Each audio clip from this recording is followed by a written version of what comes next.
Ahí queda grabando. Bueno, esta es la primera clase del curso de biodecodificación, donde vamos a trabajar sobre lo que es la biodecodificación biológica. Lo primero que les cuento es que esta es una terapia alternativa que colabora muchísimo. Hay algo que no se nos está acoplando. Celeste, cerrá tu micrófono. Ahí va, se nos acoplaba. Colabora muchísimo con el conocimiento de lo que nosotros traemos emocionalmente y físicamente. No reemplaza un tratamiento médico. Esto es algo que hay que decir desde el principio, ¿correcto? Esto no es que, bueno, hago biodecodificación y no voy al doctor, no. ¿Está? Bien.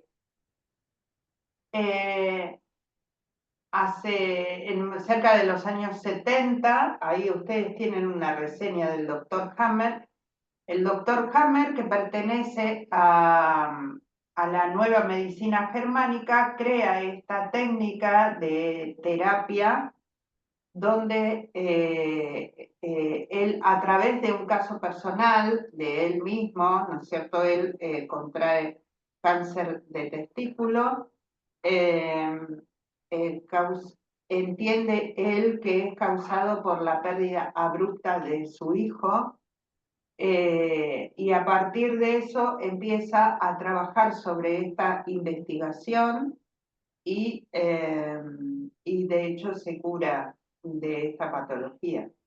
Pero por otro lado también le cuesta la matrícula en la comunidad médica, ¿no? Esto lo lleva a un juicio y obviamente le retiran la matrícula médica, o sea, porque él era neurólogo y, en fin, él sigue esta rama a través de queriendo justificar y trabajar sobre lo que generan las emociones en nuestro cuerpo.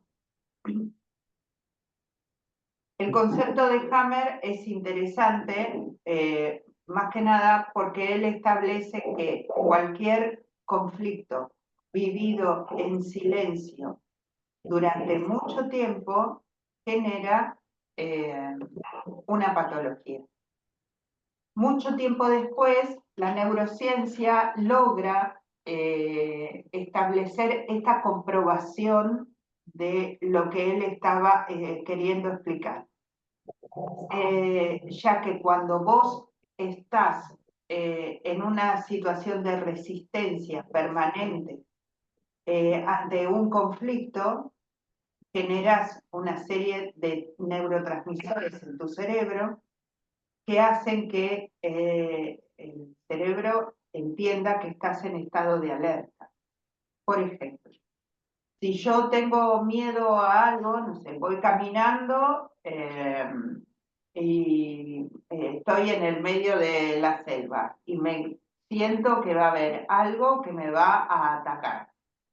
Automáticamente el miedo me pone en alerta. Ese alerta eleva mi cortisol. Ese cortisol le ordena a mi cerebro a poner en función el estado de alerta y mandar muchísima energía o a mis piernas para huir o a mis manos para defenderme. Pero yo no tengo un león adelante todos los días en mi casa, donde correr, donde salir corriendo o de donde defenderme. Entonces acumulo cortisol. Cuando yo sostengo el cortisol hasta contaminar mi cerebro y mi cuerpo, automáticamente empiezo a tener una reacción física. Esto que se comprueba después de todos los trabajos de Hammer, establece cierta comunión científica entre una teoría y la otra. ¿Está? ¿Se entendió? Si hay preguntas, me dicen. ¿ok? Bien, por esta razón toma mucho peso y mucha importancia esta terapia. ¿Por qué? Porque la medicina tradicional secciona a las personas. Entonces vos tenés un especialista de rodilla, tenés un especialista de hombro, tenés un especialista de diabetes, tenés un especialista de eh, urólogo, ¿no es cierto? Pero no tenés un especialista que pueda entender qué es lo que le pasa al cuerpo cuando la persona vive una situación de estrés permanente y se afecta el cuerpo como un todo. ¿Está? Bien. Dicho esto, como para poder entender específicamente de qué vamos a estar hablando. ¿Mm? Bien, perdón. Bien, vamos a ir al material que dice curso de biodecodificación, módulo 1, es lo primero que vamos a trabajar.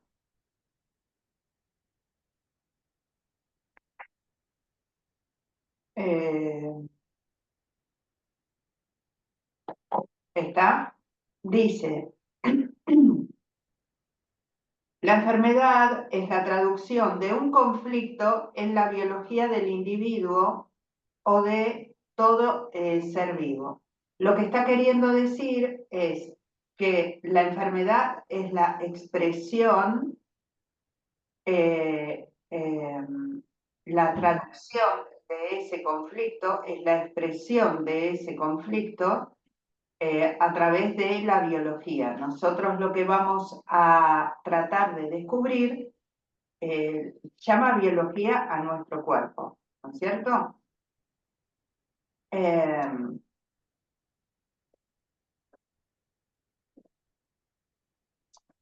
¿Está, Celeste? ¿Lo encontraste? No, yo lo que tengo es el libro La enfermedad es otra cosa y después el arte de la escucha. No tengo lo que decías de los módulos. Sí, sí, pero a ver, sí, pero está, ¿eh? Eran 3 archivos los que mandé. Lo que Ah, a no mí me sé es tengo cómo, dos. para que me vean. ¿Cómo? No, A mí me perdón, llegaron dos. A si yo ver, lo tengo. No sé cómo, ¿listo? No lo entiendo, igual de esa. No sé, Sí está. no sé. los pasé al grupo. Sí, eran tres. Sí, yo Yo lo no, no tengo, lo imprimí, Adriana. lo tengo en Yo PDF. usé el chat personal y los mandé a imprimir de ahí. No, después no revisé el del grupo. Bueno, no importa, los imprimo Claro, en la ahí semana. está, sí, es el que está arriba del libro, es el archivo de ahí está. Bueno, no importa, no importa, Dale, no importa, vamos era. bien. ¿Está? María Esther, ¿vos lo tenés también? Sí, yo lo tengo, Adriana. Ok, buenísimo. Entonces, aquí estamos. Dice que la enfermedad es la traducción de un conflicto en la biología del individuo. Él llama biología a nuestro cuerpo, ¿no? Es lo que nuestro territorio. Entonces, que la enfermedad es la traducción del conflicto, o sea, que aparece la enfermedad como expresión de un conflicto anterior, ¿ok?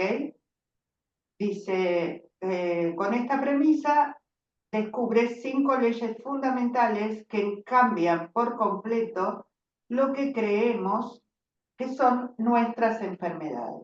Esto es la piedra angular de esta medicina. La ley de ambivalencia es, bueno, lo que nosotros entendemos, por ejemplo, por positivo o negativo, o fuego, tierra, consciente, inconsciente, o sea, la ley de ambivalencia, como se conoce en realidad, también es parte de esta biología. Y acá lo que me interesa que observen es el tema de los ejemplos. Por ejemplo, dice, ejemplos. Cómo asociar el agua o la tierra a la madre y el fuego y el cielo al padre. Lo que él trata de interpretar es lo que nosotros tomamos como referencia. Y ustedes pueden decir, la verdad que yo no tengo estas referencias. O sea, sin embargo, como seres humanos sí las tenemos. Nosotros decimos la madre tierra, ¿no es cierto? O el agua que sana nuestro cuerpo y es como la tierra o es lo natural, o sea, que es lo sanador y se representa con la madre. El padre, que podría ser el fuego, el trabajo, lo masculino, el dinero, todas estas leyes de ambivalencia están relacionadas. ¿Está?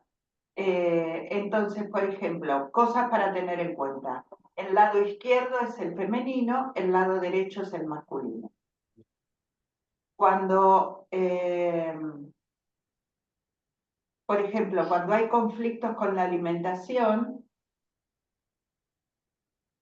el alimento es femenino, porque lo proporciona la madre. Siempre van a encontrar alguna relación ante las cosas, o la pregunta es cómo funciona, para poder descubrir el conflicto. Entonces, el alimento es la madre, pero la carencia, si tengo carencia de alimento, o sea, necesidad de tener y tener, es el padre. El padre es el que trae el alimento, la madre lo transforma y lo da.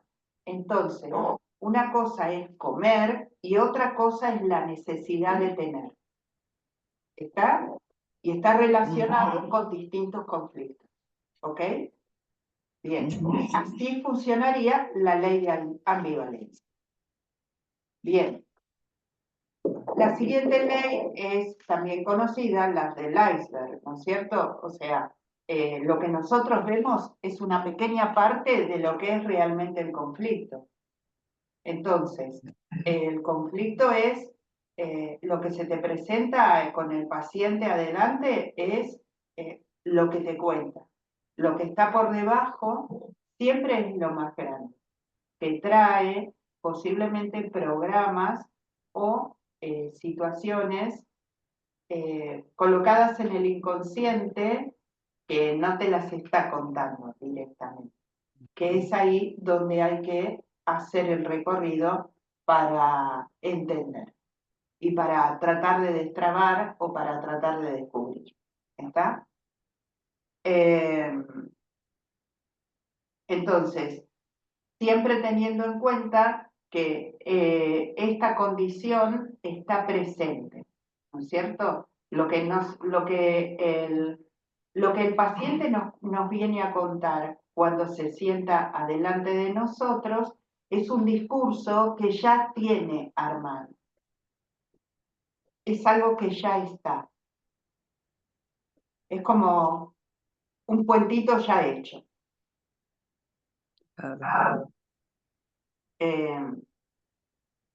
Que automáticamente se generó con autorrespuestas. Entonces, y así llevó su vida adelante. Pero eso solo generó una resistencia. Y en esa resistencia es donde empieza a aparecer la patología. ¿Está? Entonces, por ejemplo, vamos a poner un bueno, una persona, viene una señora y a contar que se acaba de separar y vive el conflicto de separación. Pero a través de eso, en realidad, lo que ella empieza a observar en sí misma, vamos a poner algo así, que viene en realidad porque está con mucha alergia, que puede ser de piel, que puede ser respiratoria, con mucha rinitis, con dolor de cabeza, con picazón o lo que fuera de representar una alergia. Muy bien. La paciente se sienta delante de nosotros con una alergia y esa es la patología que nosotros tenemos. Lo que nosotros sabemos que está por debajo es la separación. ¿Por qué? Porque todo lo que tiene que ver con alergias, tanto respiratorias como de piel, están relacionadas a contacto. Entonces, ¿a dónde vamos a indagar? En lo que está debajo, que es el iceberg que no vemos. ¿Qué le pasó en este último tiempo? ¿Desde cuándo tiene la alergia? Por ejemplo, en la época de la pandemia aparecían muchas alergias y todo el mundo decía que como teníamos todos rondando un virus que era respiratorio, las alergias eran por eso. La gente tenía alergias en la cara, decía que era por los barbijos. Habían muchas rinitis y muchas cosas. En realidad, lo que había eran situaciones de contacto. Gente que había quedado viviendo con gente que no quería vivir. O gente que había quedado sola y el que quería estar con ella estaba en otro lado. O pérdida de contacto o contacto obligado va a generar una situación como esa. ¿Está? Interesante. Sí, sí.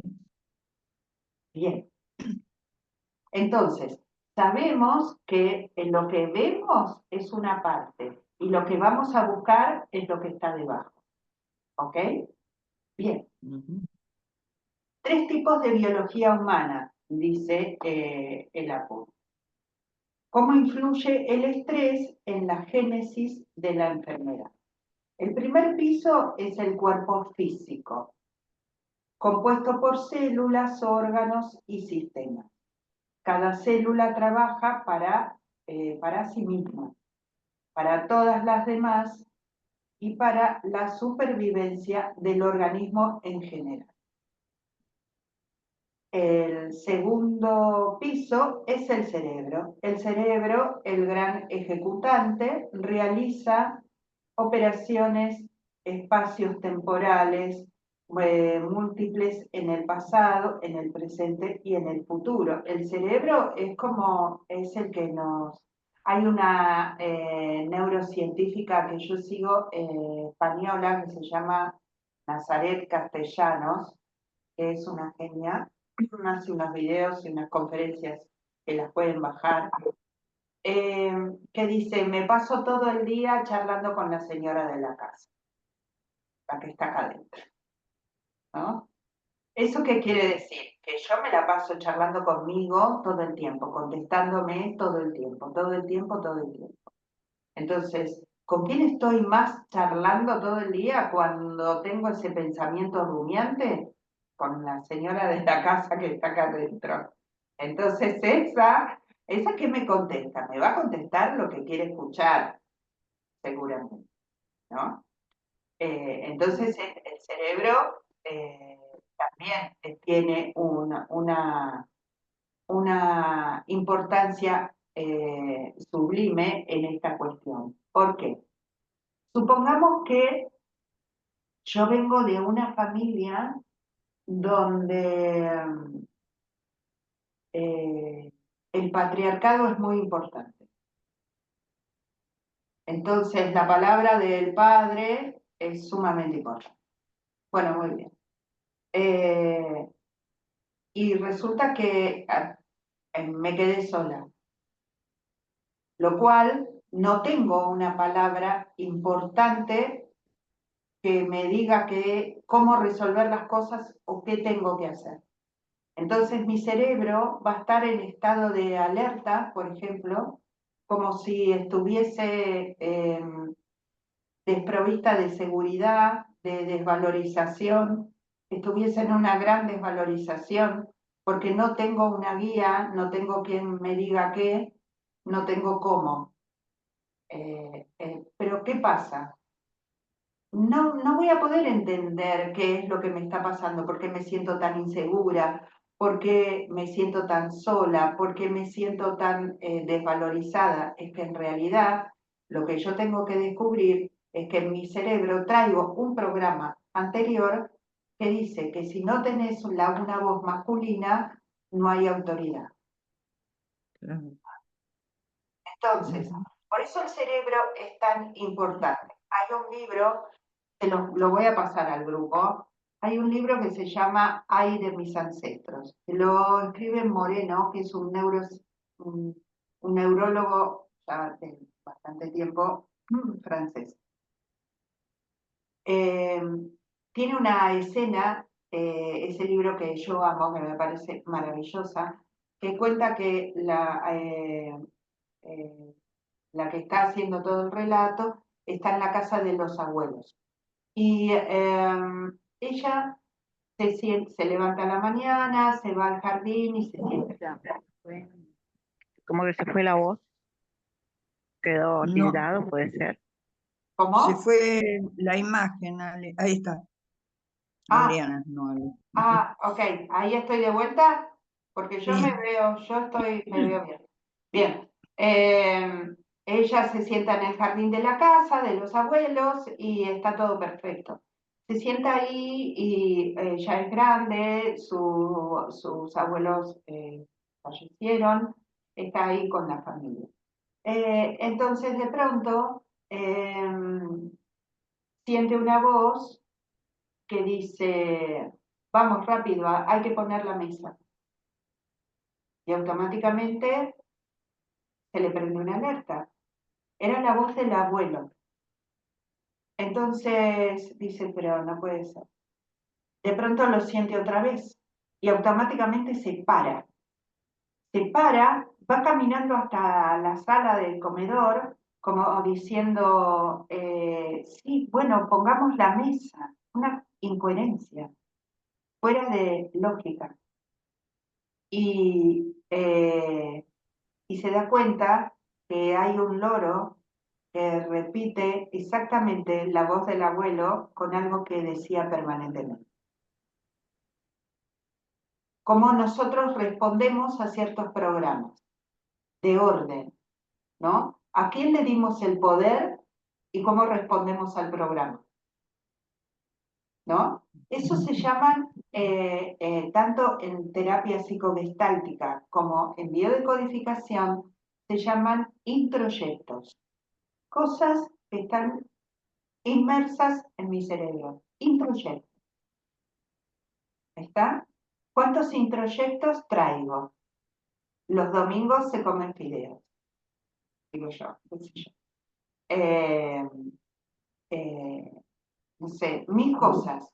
Si se ponen a pensar, hay un montón de programas que nosotros traemos, ¿no es cierto? Eh, por ejemplo, me ha pasado en un curso en búsqueda de estas cosas. eh, Había una alumna que decía que ella, si su pareja no se acostaba último y cerraba todo, no podía dormir de noche del miedo que le daba. Porque eso lo hacía el padre. O sea, hay cosas que nosotros traemos que son programas y que están grabados en nuestra memoria. ¿Está? Bien. sí, sí. ¿Hasta acá estamos bien, chicas? Sí, muy bien, Buenísimo. perfecto. Bueno, el tercer piso es el pensamiento, que desde algún lugar el pensamiento está relacionado a esto que estuvimos hablando, ¿no? Entre el cerebro y el pensamiento. Recuerden que la memoria a largo plazo se guarda por las emociones. Quiere decir que si yo tengo emociones, recuerdos de emociones, por ejemplo, si yo les digo, bueno, a ver, ¿qué almorzaron en la Navidad del 2012? Nadie se va a acordar a menos que la Navidad del 2012 haya pasado algo y la haya convertido en algo en especial. Entonces, esa memoria va a estar grabada. ¿Pero por qué va a estar grabada? Específicamente por la emoción que causó ese día, no porque nosotros tenemos una memoria extensa, pero está nomenclada por las emociones. Si nosotros entonces lo que estamos grabando son momentos emotivos, imagínense lo que nosotros estamos guardando en nuestra memoria, la cantidad de emociones que guardamos. Es por eso que esto, a medida que se empieza a repetir permanentemente en la vida de la persona, entonces empiezan a aparecer dificultades en patologías. Si, por ejemplo, en un árbol genealógico todas las mujeres fueron abandonadas, obviamente que el programa yo lo estoy viviendo y lo estoy transitando, porque son memorias que nosotros traemos, programas que nosotros traemos y cumplimos para ser parte de ese árbol genealógico. Porque pertenecer me da una identidad. ¿Está? Hola, Galaxy, no sé quién sos. Bien, dice, ¿cómo es que un conflicto psicológico se transforma en un conflicto biológico? La enfermedad aparece en el primer piso, o sea, en el cuerpo físico, mientras el conflicto es psicológico. Cuando un conflicto psicológico se vuelve biológico, hay dos posibilidades. Cuando se produce un estrés violento, un shock traumático, o dos, cuando el nivel de tolerancia al estrés va decayendo por el acostumbramiento a un conflicto muy agudo y persistente. Bien, yo puedo tener un nivel de estrés importante por una situación traumática que vivo y entonces ahí se genera un shock y ahí violentamente mi cuerpo, o sea, mi terreno, mi biología, tiene una reacción. O puedo tener un conflicto, pero sostenerlo en el tiempo, sostenerlo. Aguanto años una situación, lo sostengo en el tiempo. Eso a la larga también genera un estrés biológico para generar una patología. ¿Está? ¿Se entendió? Las dos maneras. Perfecto.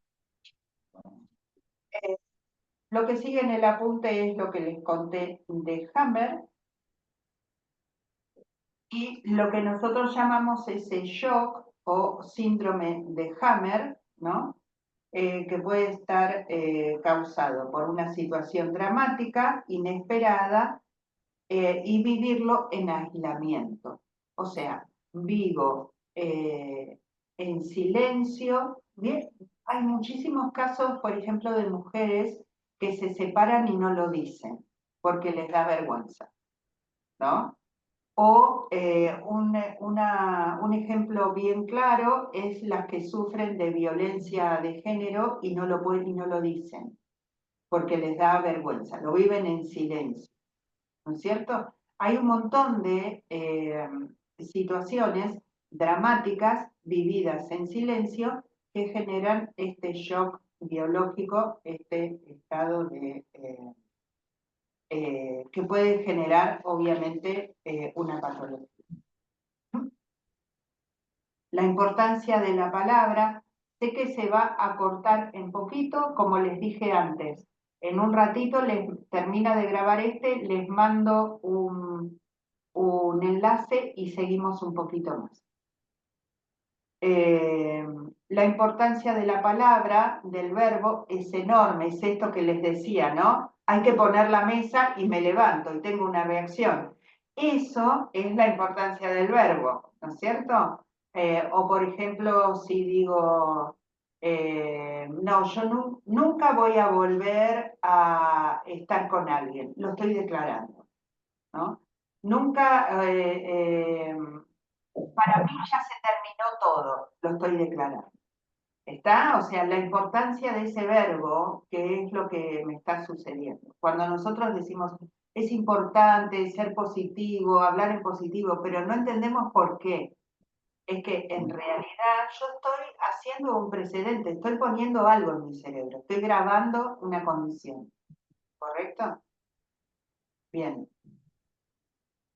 Las 5 leyes de Hammer fundamentales de la biología, habíamos visto 2, la de la ambivalencia y la del iceberg, y la tercera que nos habla específicamente, dice, en 1983 descubrí los focos de Hammer en el cerebro, los reels de los hábitos de comportamiento biológico que se desarrollan en el caso de los shock biológicos en simpaticotomía permanente. Así nació la ley férrea, ¿no? ¿Qué es la simpaticotomía? Cuando yo entro en un estado activo, mi sistema simpático, vieron que tenemos el sistema vago y el sistema simpático. Cuando nosotros activamos nuestro sistema vago de resistencia, en realidad lo que estamos haciendo es una resistencia a la situación. Estamos readaptando nuestro organismo a ese conflicto, ¿no? Le estamos pidiendo combustible a todo el cuerpo para que modifique su biología y resista un determinado conflicto.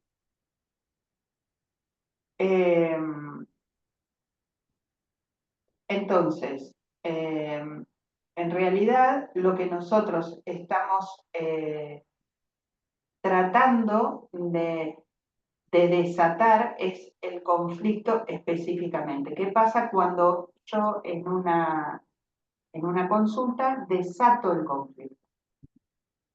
Yo tengo que llegar a esa situación. Tengo que llevar al paciente al momento más crítico, a la conflictólisis. Lo tengo que trasladar a eso. A veces no es una situación grata, no es un momento alegre desde ya, no es algo fácil de llegar. Pero esa crisis que hace la persona de volver a vivir esa situación hace que baje la resistencia. Imagínense que si yo estoy en estado de resistencia. Por ejemplo, algo que nos lleva a un estado de resistencia es el cortisol.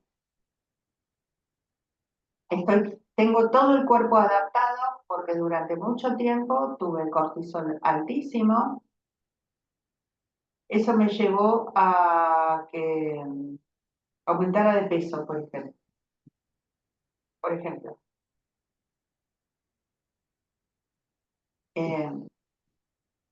Y haciendo 1000 dietas y no podía bajar. Haciendo millones de tratamientos y no podía bajar. Ese aumento de peso me llevó a una diabetes grado 2, de síndrome metabólico, se modificó mi síndrome metabólico. Yo estuve sosteniendo una situación de conflicto permanente. Tengo que llegar a esa situación de conflicto. Descubrir ese momento de conflicto va a ser la tarea para destrabar